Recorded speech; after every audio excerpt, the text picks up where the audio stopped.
सभी को नमः संस्कृताय। तो हम सभी आज प्रारंभिक रचनानुवाद कौमुदी में अभ्यास 8 को पढ़ने जा रहे हैं। तो अभ्यास 8 में भी सबसे पहले किसको देखा जाएगा? शब्दकोश को, है कि नहीं? तो चलिए देखते हैं कि इसमें कौन कौन से शब्दकोश हैं। तो देखिए, का के अंतर्गत पहला शब्द आया हरि ही। हरि ही मतलब विष्णु। मुनि ही मुनि, कवि ही कवि, यति ही सन्यासी, रवि ही सूर्य, अग्नि ही गिरि ही, कपि ही भूपति ही, सेनापति ही, अर्थः, तीनों अर्थ है इसके। अर्थः मतलब अर्थ भी, धन भी और प्रयोजन। दंडः डंडा, कंदुकः प्रयोजनम प्रयोजन, है कि नहीं? तो हरि से लेकर सेनापति तक, कहां तक? सेनापति तक, यहां तक के रूप जो है हरि के समान बनेंगे। किसके समान? अभी तक आप लोगों ने राम के याद किए और गृहम के याद किए और रमा के किए कि नहीं? अब चौथा रूप और एक आ गया हरि का। किसका आ गया? अब इस हरि के भी रूप आपको जो है पूरे तैयार करने हैं। समझ गए कि नहीं? तो इसके रूप कैसे बनेंगे?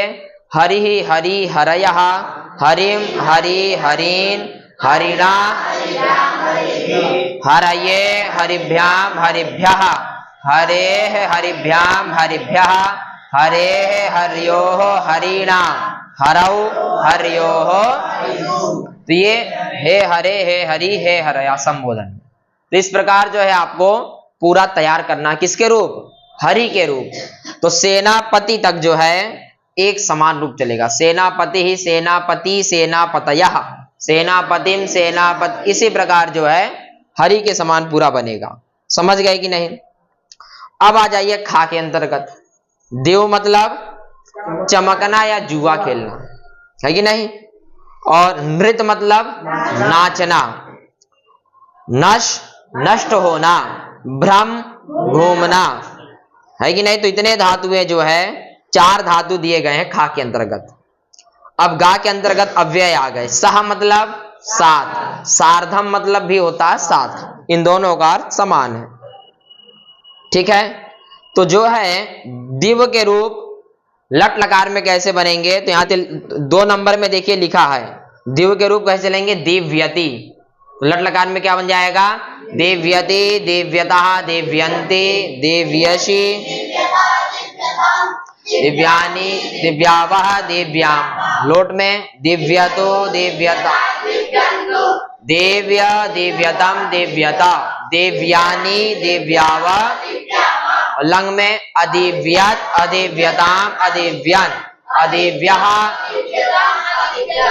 अदिव्यम, अदिव्यावः। इसी प्रकार नृत्य धातु का, है कि नहीं? नृत्यति, नृत्यता, नृत्यन्ते, नृत्यसि।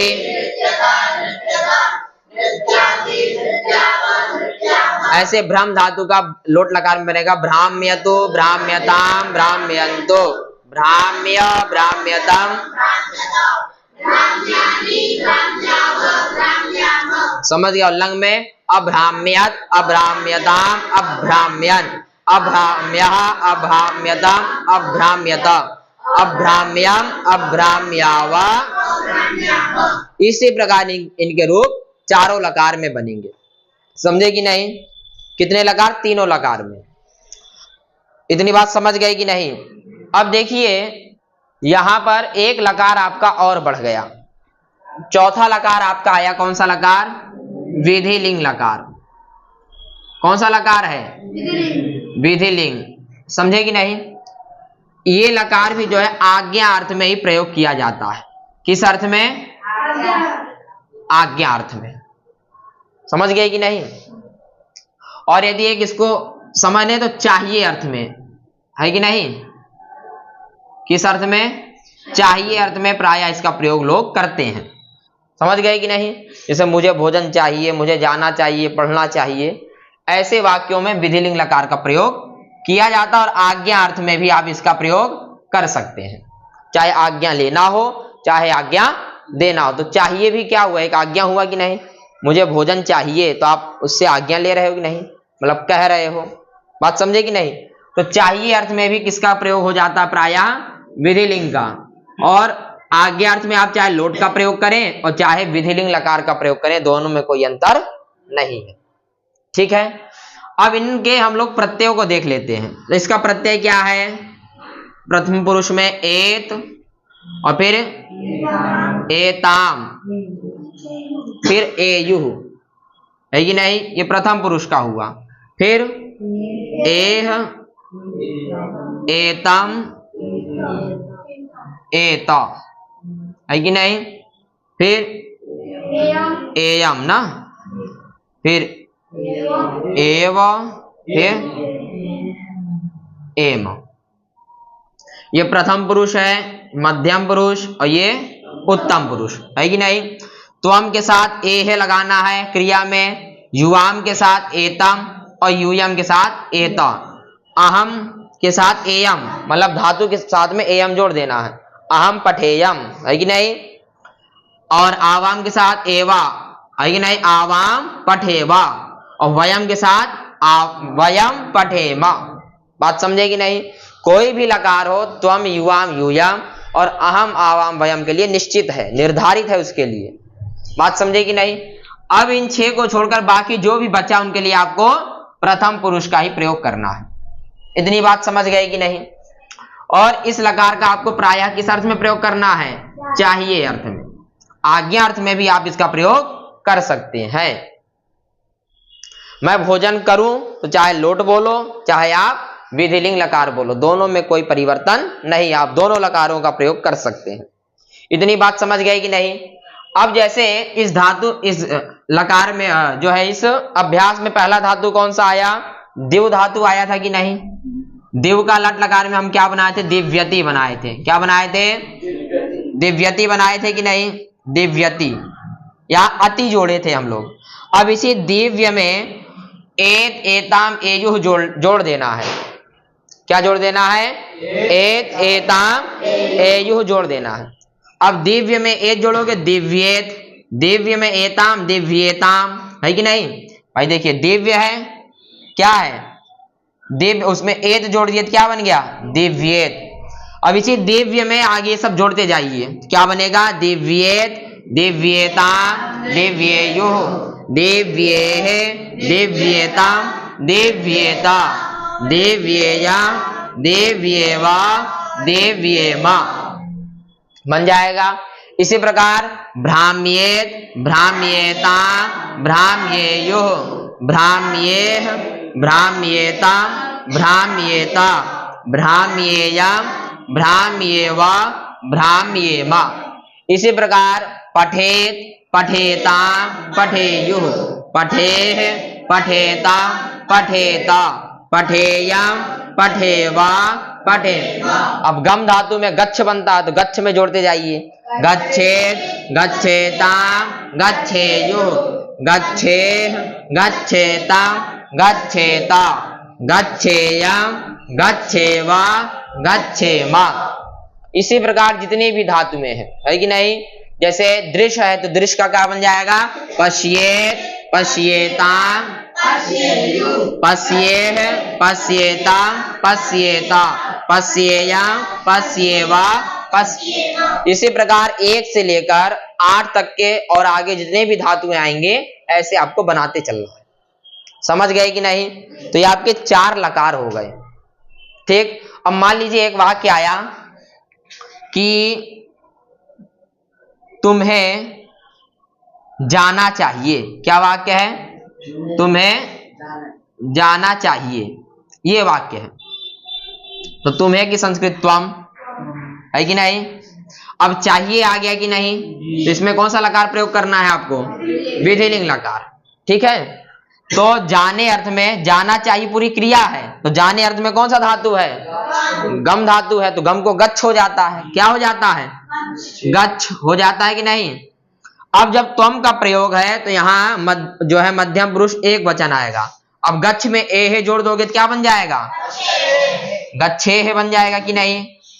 तो इसकी संस्कृत हो जाएगी त्वम गच्छेह, है कि नहीं? तुम्हें देखना चाहिए त्वम पश्येह, तुम दोनों को देखना चाहिए तो युवाम पश्येतम, तुम सबको देखना चाहिए तो यूयम पश्येतम, मुझे देखना चाहिए तो अहम पश्येयम, हम दोनों को देखना चाहिए आवाम पश्येव, हम सबको देखना चाहिए तो वयम पश्येम। बात समझ गए कि नहीं? तो इस प्रकार से जो है आपको इस विधिलिंग लकार का प्रयोग करना है। ठीक है, अगर मान लीजिए राम को देखना चाहिए तो रामः पश्येत, है कि नहीं? राम को देखना चाहिए तो रामः, है कि नहीं? तो इस प्रकार आपको चाहिए अर्थ में विधिलिंग लकार का प्रयोग कर देना है। समझ गए कि नहीं? अब देखिए नियम नंबर 14 आ रहा है। कौन सा नियम आया? 14। 14वें नियम में कह रहे हैं कर्तृकरणयोस् तृतीया। ध्यान से समझिएगा इस नियम को। अभी तक देखिए हम लोगों ने कर्ता कारक को पढ़ा और कर्म कारक और संबोधन के बारे में भी हम लोगों ने पढ़ लिया, है कि नहीं? अब तीसरे नंबर का कौन सा कारक आ रहा है? करण कारक आया था ना, कर्ता ने कर्म को करण, तीसरे नंबर का कौन है? करण है। तो अब उस करण का कैसे प्रयोग करना है उसके लिए नियम नंबर 14वां बता रहा है। तो नियम क्या है? नियम है कर्तृकरणयोस् तृतीया। समझे कि नहीं? ये सूत्र एक सूत्र है जो कि कहता है कि करण में हमेशा क्या होती है? तृतीया विभक्ति होती है। कौन सी विभक्ति? तृतीया। वही देखिए लिख रहे हैं करण कारक में तृतीया होती है। करण कारक है कि नहीं? तो करण कारक में कौन सी विभक्ति होगी? तृतीया विभक्ति। अब हमको समझना होगा कि करण किसको कहते हैं। क्या समझना होगा? करण किसको कहते हैं? तो देखिए क्रिया तो आप लोग जानते ही हैं, क्रिया जानते हैं कि नहीं? तो क्रिया की जो सबसे अधिक सहायता करे, क्या करे? क्रिया की जो सबसे अधिक सहायता करे उसे करण कहते हैं। बात समझ गए कि नहीं? जो भी क्रिया की अत्यधिक सहायता करेगा उसी का नाम क्या हो जाएगा? उसका नाम करण हो जाएगा। जैसे एक उदाहरण के साथ समझिए। जैसे हम एक उदाहरण ले लेते हैं, बालक गेंद से खेलता है। क्या वाक्य है? बालक गेंद से खेलता है। तो इस वाक्य में कर्ता कौन है? बालक। क्रिया क्या है? खेलता है। तो खेलने अर्थ में कौन सी धातु आपने पढ़ी है? क्रीड धातु आ चुकी है कि नहीं? आया है ना? तो खेलने अर्थ में क्रीड धातु है। अब ये जो खेल रहा है इस क्रिया में सबसे अधिक सहायता कौन कर रहा है? गेंद कर रहा है कि नहीं? कौन सहायता कर रहा है? गेंद। और आपने पढ़ा कर्ण ने से द्वारा, या गेंद के बाद से आ गया कि नहीं? तो ऐसे ही पहचान सकते हैं क्या है? करण है। और इसी करण में क्या लगा देनी है? तृतीया विभक्ति। तो अभी कंदुक शब्द आया कि नहीं? आ गया, इसी अभ्यास में आया। इसी में देखिए कंदुकम आया है। तो कंदुक जो है नपुंसक लिंग में चलता है। कंदुकम कंदुके कंदुकानी, कंदुकम कंदुके कंदुकानी। तृतीया में बन जाएगा कंदुकेन। तृतीया विभक्ति हो गई कि नहीं? बन जाएगा कंदुकेन। बालका है कर्ता, तो बन जाएगा बालकः कंदुकेन क्रीडति, है कि नहीं? भाई वर्तमान काल में खेल रहा है, तो इसलिए लट लकार आ गया, बन गया बालकः कंदुकेन क्रीडति, बन जाएगा। तो वही नियम कह रहा 14वां कि जो भी करण होगा उसमें कौन सी विभक्ति आ जाएगी? तृतीया विभक्ति। और करण कहते किसको है? जो क्रिया की सबसे अधिक सहायता करेगा वही कौन होगा? करण। राम हाथ से खाता है, तो खाना क्रिया है, तो उस खाने में सबसे अधिक सहायता कौन कर रहा है? हाथ। करण हो गया। हो गया कि नहीं? मैं आंख से देखता हूं, तो देखने में सबसे अधिक सहायता कौन कर रहा है? आंख कर रहा है, तो आंख कौन हो गया? करण हो गया। मैं पैर से जाता हूं, तो जाने में सबसे अधिक सहायता कौन कर रहा है? पैर। तो पैर क्या हो गया? करण हो गया। तो इसी प्रकार जो क्रिया की अत्यधिक सहायता करे उसका नाम करण, और उसी करण में आपको तृतीया विभक्ति लगा देनी है। और तृतीया विभक्ति लगाने के लिए आपको ध्यान रखना होगा इसके रूप पुल्लिंग के चलते हैं, स्त्रीलिंग की नपुंसक, ये ध्यान रखना होगा। बात समझ गए कि नहीं? और फिर आगे कह रहे हैं कर्मवाच्य और भाववाच्य के कर्ता में भी क्या होती है? तृतीया विभक्ति होती है। तो तृतीया विभक्ति 3 जगह आपको करनी है। एक तो करण में तृतीया करनी है, कहाँ? करण में। और दूसरा, अगर कर्मवाच्य है तो उसके कर्ता में तृतीया करनी है, और इसी तरह अगर भाववाच्य है तो उसके भी कर्ता में आपको तृतीया विभक्ति कर देनी है। तो अभी हम लोग जो है कर्मवाच्य और भाववाच्य को अभी रहने देते हैं, आगे इसका प्रसंग आएगा तो वहां हम लोग इसको ठीक से पढ़ेंगे। ठीक है, अभी इस नियम में क्या समझेंगे कि करण में क्या होती है? तृतीया विभक्ति होती है। बात समझ गए कि नहीं? ये नियम सबके समझ में आ गया।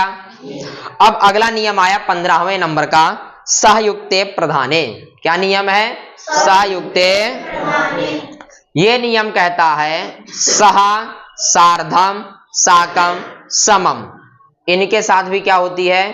तृतीया विभक्ति होती है। जैसे आप लोग एक पीछे नियम पढ़े थे, जो है अभिता, उभयता, परिता, सर्वता पढ़े थे कि नहीं? इनके योग में क्या होती है? अर्थात इनका संबंध जिसके साथ में होगा उसमें क्या हम कर रहे थे? द्वितीय ग्रामम, उभयता, परिता कर रहे थे कि नहीं? तो उसी प्रकार सह, सार्धम, साकम, समम का संबंध जिसके साथ में होगा उसमें क्या कर देना है? तृतीया। सह, साकम, सार्धम, समम, इन चारों का अर्थ क्या है? साथ। सह मतलब भी साथ, साकम मतलब भी साथ, सार्धम मतलब, इन चारों का अर्थ क्या है? साथ है। तो जब भी आप इन चारों का प्रयोग करोगे तो इनका संबंध जिसके साथ में होगा आपको उसमें तृतीया विभक्ति लगा देनी है। जैसे हम एक उदाहरण ले लेते हैं। क्या उदाहरण आया? पुत्र पिता के साथ जाता है। क्या वाक्य है? पुत्र पिता के साथ जाता है, ये वाक्य है कि नहीं? तो देखिए, पुत्र है कि नहीं?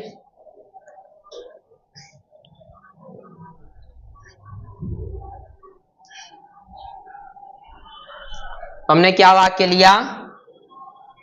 पुत्र पिता के साथ जाता है। ठीक है, क्या है? जाता है, ये वाक्य है। ठीक है, जाता है कि नहीं? जाता है। अब देखिए यहां जाता है क्या है? क्रिया है। क्रिया है कि नहीं? कौन जा रहा है? पुत्र जा रहा है, इसलिए पुत्र कौन हो गया? कर्ता हो गया। और कर्ता में प्रथम व्यक्ति एक वचन आ गया तो क्या बन गया? पुत्रा बन जाएगा कि नहीं? बन जाएगा। और क्रिया क्या है? जाता है, वर्तमान काल में बन जाएगा गच्छति बन जाएगा कि नहीं? पुत्रः गच्छति। ठीक है, अब यहां साथ का संबंध किसके साथ में है? पिता। भाई पुत्र किसके साथ जा रहा है? पिता के साथ। तो साथ संबंध किसके साथ कर रहा है? पिता। तो पिता में क्या हो जाएगी? तृतीया विभक्ति।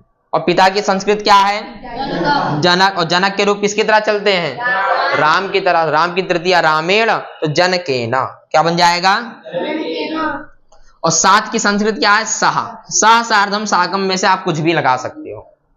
तो वाक्य बन गया पुत्रः जनकेन सह गच्छति, अथवा पुत्रः जनकेन सार्धम गच्छति। सह, साकम, सार्धम, समम, इनमें से आप किसी का भी प्रयोग कर सकते हो। तो ये नियम समझ में आ गया कि नहीं? तो सह, सार्धम, साकम, समम के साथ में ही क्या होती है? तृतीया विभक्ति आपको करनी है। तो करण में तृतीया होगी, और इन चारों का संबंध जिसके साथ में होगा उसमें भी क्या करनी है? तृतीया विभक्ति करनी है। नियम नंबर 16 नंबर का नियम कह रहा है किम कार्यम अर्थः प्रयोजनम। इनके साथ भी क्या होती है? तृतीया विभक्ति होती है। किम का संबंध जिसके साथ में होगा? कार्यम का। अर्थः प्रयोजनम, है कि नहीं? इनका संबंध जिसके साथ में होगा, है कि नहीं, उसमें भी क्या कर देनी है? तृतीया विभक्ति। लेकिन ऐसे ही नहीं, अगर किम कार्यम अर्थः प्रयोजनम, इनका चारों का अर्थ यदि प्रयोजन है तो ही इनका संबंध जिसके साथ में होगा आपको वहां तृतीया विभक्ति करनी है। बात समझ में आया कि नहीं? है क्या? नियम नंबर 16 फिर से समझ लो। 16वां नियम कह रहा है किम कार्यम अर्थः प्रयोजनम, इनका संबंध जिसके साथ में होगा वहां क्या करनी है? तृतीया विभक्ति। हर जगह नहीं कर देनी है। यदि किम कार्यम अर्थः प्रयोजनम, अगर ये चारों शब्द किस अर्थ में हो? प्रयोजन अर्थ में हो, कारण अर्थ में हो, तो ही क्या करनी है? इनका संबंध जिसके साथ में है उसमें आपको तृतीया विभक्ति करनी है। जैसे है कि नहीं? जैसे हमने बोला दुर्जन पुत्र से क्या लाभ, क्या वाक्य है? दुर्जन पुत्र से क्या लाभ, तो ये प्रयोजन अर्थ में है कि नहीं? क्या लाभ मतलब क्या प्रयोजन, कोई कारण है? आप दुर्जन व्यक्ति से मित्रता कर लें, दुर्जन कोई पुत्र हो उससे आप मित्रता कर लें, कोई लाभ है? तो प्रयोजन अर्थ में हो गया कि नहीं वाक्य? है, देखिए मैं लिख दे रहा हूं, है कि नहीं? ध्यान से समझिएगा इसको। क्या नियम है? किम अर्था प्रयोजनम, इनके साथ में क्या होती है? तृतीया विभक्ति। तो हमने उदाहरण में क्या लिया, क्या उदाहरण लिया? दुर्जन पुत्र से, है कि नहीं, क्या लाभ, ये वाक्य आया सामने, समझे कि नहीं? दुर्जन पुत्र से क्या लाभ, तो यहां क्या शब्द आया है कि नहीं? क्या की संस्कृत अभी हमने पढ़ा क्या है? किम है कि नहीं? किम है।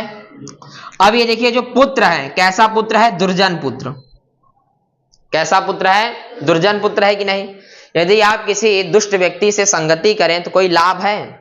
ऐसे व्यक्ति से कोई प्रयोजन होता है, कोई कारण सिद्ध होता है? ये वाक्य कारण अर्थ में आया कि नहीं? अब यहां जो किम है किस अर्थ में आ गया? प्रयोजन अर्थ में आ गया कि नहीं? अब जब प्रयोजन अर्थ में आ जाएगा तो इनका संबंध किसके साथ है? पुत्र के साथ।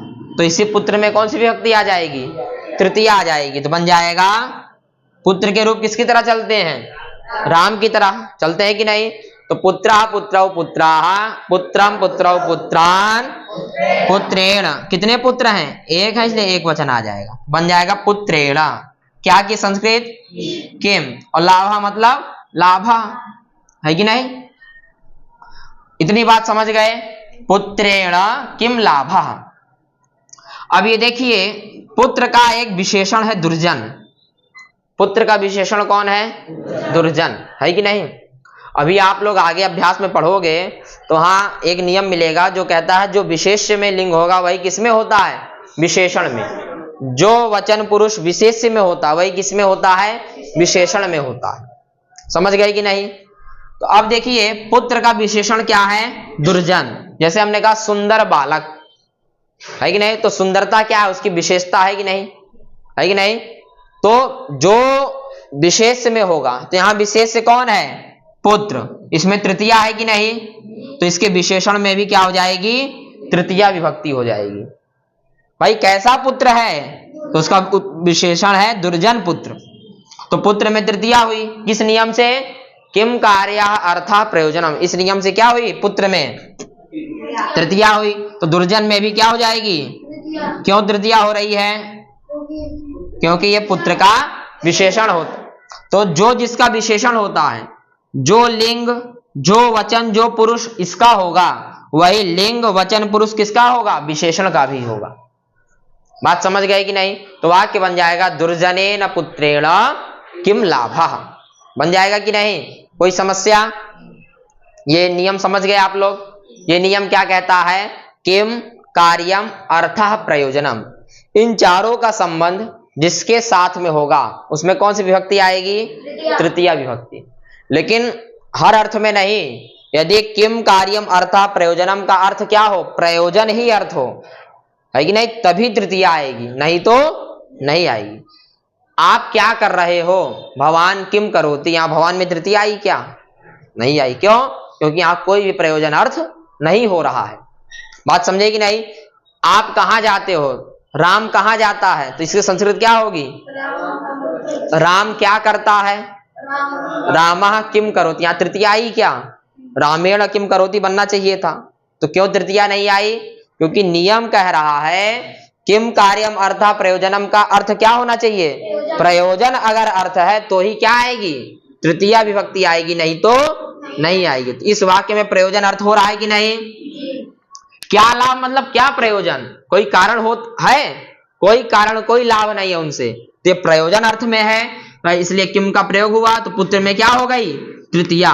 और पुत्र का विशेषण कौन है? दुर्जन, इसलिए इसमें भी तृतीय विभक्ति हो गई। तो वाक्य बन गया दुर्जनेन पुत्रेण किम लाभः, बन जाएगा कि नहीं? नियम समझ गए आप लोग? तो इसी प्रकार जो है आपका 8वां अभ्यास पूर्ण हुआ। इसमें 3 नियम आए हैं। पहला कर्तृकरणयोः तृतीया, दूसरा सहयुक्ते प्रधाने, तीसरा किम कार्यम अर्थः प्रयोजनम। तो इन सब के साथ में कौन सी विभक्ति कर देनी है? तृतीया विभक्ति आपको कर देनी है। बात समझ गए? अब जो है आपको पूरे हरि के रूप तैयार करने हैं और हरि से लेकर सेनापति तक बढ़िया से अभ्यास कर लेना है, ठीक है।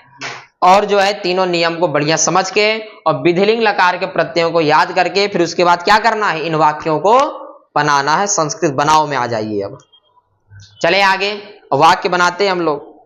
अब संस्कृत बनाओ में का के अंतर्गत पहला वाक्य आया।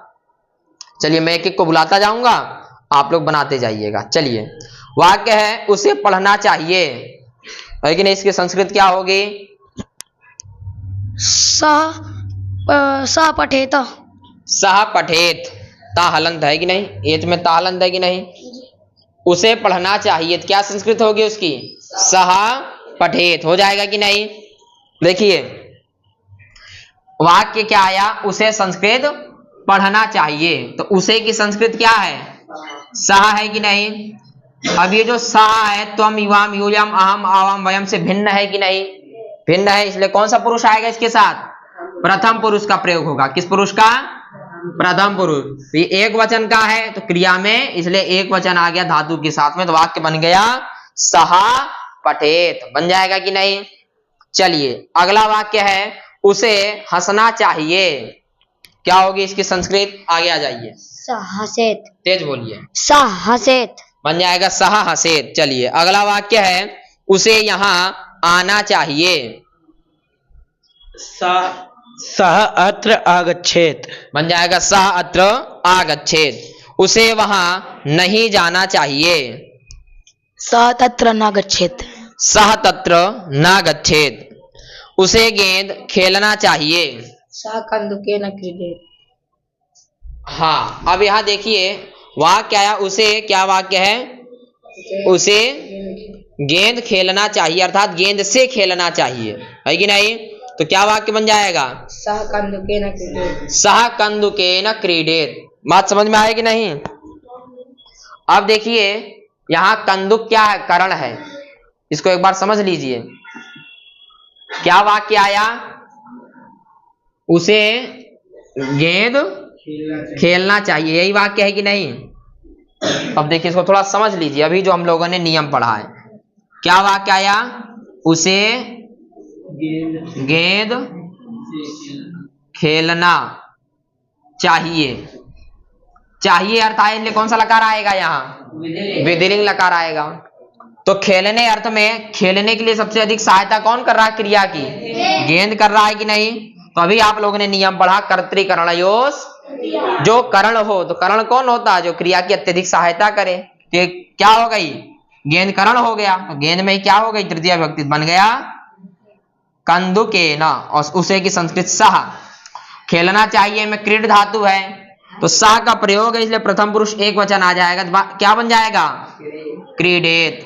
सह कंदुकेन क्रीडेत। बन जाएगा कि नहीं? कौन सा नियम लगा यहाँ? कर्तृकरणयोः तृतीया।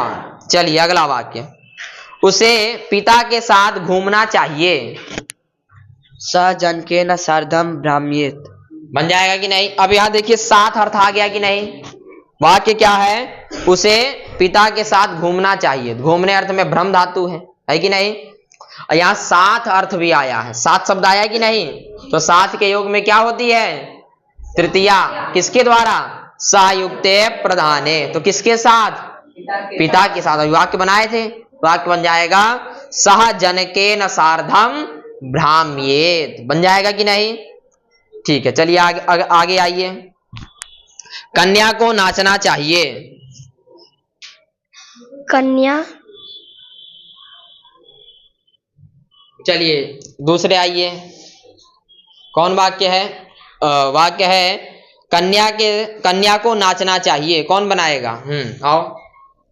कन्या नृत्येत। कन्याम नृत्येत। कन्याम नृत्येत, है कि नहीं? कन्या यहाँ कर्म है, कर्ता ने कर्म को आ गया कि नहीं? कन्या को, है कि नहीं? तो ये कन्या कर्म हो गया, कर्म में द्वितीया। तो क्या वाक्य बन जाएगा? कन्याम नृत्येत। बन जाएगा कि नहीं? अब आ जाइए खा के अंतर्गत। तुझे पत्र लिखना चाहिए। त्वम पत्रेण लिखे। त्वम पत्रेण नहीं, पत्र में किससे तृतीया ले आए? कर्तृकरणयोः तृतीया। भाई लिखने में पत्र सहायता नहीं, लिखने में पेन सहायता करेगा या हाथ सहायता करेगा? पत्र यहाँ कर्म है। क्या वाक्य बनेगा? त्वम पत्रम लिखे है, यहाँ जो है एह का प्रयोग होगा, तो वाक्य बन जाएगा त्वम पत्रम लिखे है। चलिए अगला वाक्य है तुझे भोजन खाना चाहिए। त्वं भोजनं खादे। त्वम भोजनम खादे है। चलिए अगला वाक्य है तुझे जल पीना चाहिए, तो बन जाएगा त्वम जलम पीबे है, यहाँ मध्यम पुरुष एक वचन का प्रयोग होगा। तू मुनि को देख। त्वं मुनि पश्ये। क्या बन जाएगा? त्वं मुनि पश्ये। मुनि ही, मुनि कर्म है, मुनि हरि की तरह रूप चलेगा। मुनि ही मुनि मुनयः मुनिम, मुनि कर्म है तो बन जाएगा त्वम मुनिम पश्ये है। चलिए अगला वाक्य है हाँ देखिए यहाँ देखिए आज्ञा अर्थ में है, ठीक बोले, तो यहाँ लोट लकार का प्रयोग करना है। तो मैंने आपको बताया विधिलिंग भी हो सकता है, तो चाहे लोट करो चाहे विधिलिंग, इसमें आप दोनों बना सकते हो। चाहे आप बोलिए त्वम मुनिम पश्ये है और चाहे बोलो त्वम मुनिम पश्य, दोनों वाक्य ठीक है, ठीक है ना। चलिए अगला वाक्य है तू हरि के साथ खेल। लोट लकार में बनाना है। लोट लगान में त्वं हरिणा सह क्रीडे। क्रीड है कि नहीं? क्या बन जाएगा? त्वम हरिणा सह क्रीड। मध्यम पुरुष एक वचन लोट लकार में क्या बनेगा? क्रीड। जैसे पश्य वैसे ही क्रीड, और विधिलिंग में बनाएंगे तो क्रीडे है। बात समझ गए कि नहीं? तो वाक्य बन जाएगा त्वम हरिणा सह क्रीडे है। यहाँ तृतीया किससे हुई? हरि में। हरि तो कर्म है नहीं, लेकिन साथ का प्रयोग होने के कारण सहयुक्त प्रधान है, इस नियम के द्वारा क्या हो गई? हरि में तृतीया हो गई। चलिए मैं प्रश्न पूछूं, आगे आइए। हम प्रश्न पूछ। चलिए कौन बनाएगा इस वाक्य को? चलिए आ जाइए अगले, आओ। मैं प्रश्न पूछूं वाक्य, इसकी संस्कृत क्या होगी? हम पत्रम पूछो। चलिए और कौन आएगा? अहम प्रश्नं पृच्छेत। अहम प्रश्नं पृच्छेत। पृच्छेद कैसे बन जाएगा? पृच्छेयम बनेगा। भाई अहम का प्रयोग हो रहा है कि नहीं? तो अहम का प्रयोग होने पर कौन सा पुरुष आएगा? उत्तम पुरुष, तो बनेगा अहम प्रश्नम पृच्छेयम, है कि नहीं? बात समझ गए कि नहीं? और लोट में बनाओगे तो क्या बनेगा? पृच्छानी, ठीक है। चलिए अगला वाक्य है मत मैं पत्र लिखूं। आइए अहम पत्रम लिखेयम। लिखेयम, और लोट में क्या बनेगा? अहम पत्रम लिखानी। लोट में बन जाएगा अहम पत्रम लिखानी। चलिए इनका आप विधिलिंग लोट दोनों में प्रयोग कर सकते हो। मुझे पुस्तक पढ़नी चाहिए, इसकी संस्कृत क्या होगी? अहम पुस्तकम पठेयम। अहम पुस्तकम पठेयम, और लोट में क्या बन जाएगा? पुस्तकम लोट नहीं चाहिए अर्थ में है। चाहिए तो भी लोट बनाओ, क्या बनेगा? अहम पुस्तकम पठानी। अहम पुस्तकम पठानी, ठीक है। मैं फूल चाहूं। फूल अहम पुष्पम इच्छानि। अहम पुष्पम लोट में बना दिए, और विधिलिंग में क्या बनेगा? इच्छेयम। इच्छेयम बन जाएगा, ठीक है। अहम पुष्पम इच्छेयम। चलिए अगला वाक्य है मैं बंदर के साथ खेलूं। यहाँ साथ का प्रयोग हुआ है, ध्यान से, है ना। चलिए आइए क्या वाक्य बनेगा? अहम कपि सार्धम। अब यहाँ इन्होंने कपि बोला, कपि ही नहीं होगा, कपि में तृतीया होगी। हरिणा तो कपिना। अहम कपिना सह क्रीडेयम। बात समझ गए कि नहीं? क्यों? क्योंकि सह के योग में क्या होती है? तृतीया विभक्ति होती है। चलिए मैं सूर्य को देखूं, कौन बनाएगा? आइए आते रहिए, हाँ आ जाओ। मैं सूर्य को देखूं, तो इसकी संस्कृत क्या होगी? अहम अहम अहम भानुना पश्येयम। भानुना में तृतीया किसके द्वारा आई? अहम भानु पश्येयम। भानु नहीं, भानु यहाँ कर्म है भाई। भानु को, लेकिन नहीं, सूर्य को देखूं तो को जहां लग जाओ वहां ऐसे ही पहचान जाओ क्या है, ये कर्म है। तो कर्म में द्वितीया है कि नहीं, तो भानु अर्थात रवि, सूर्य की संस्कृत क्या है, रवि। अहम रविम क्या बन जाएगा, पश्येयम। बात समझ गए कि नहीं, क्योंकि अभी इस अभ्यास में आया कि नहीं, रवि मतलब सूर्य आया है। चलिए अगला वाक्य कौन बनाएगा, चलिए आ जाइए, आ जाओ। सूर्य चमका। सूर्य अदिव्यत। अब देखिए चमका मतलब भूतकाल, यहाँ कौन सा लकार आ जाएगा, लंग लकार, तो सूर्य अदिव्यत। चलिए बालिका नाची, कौन बनाएगा इसको, चलिए आ जाइए, आज लगातार आते रहिए। क्या वाक्य है, बालिका नाची। बालिकाम अनृत्यत। बालिकाम नहीं, बालिका अनृत्यत, क्या बन जाएगा, बालिका अनृत्यत। चलिए अगला वाक्य है गांव नष्ट हुआ, इसको कौन बनाएगा,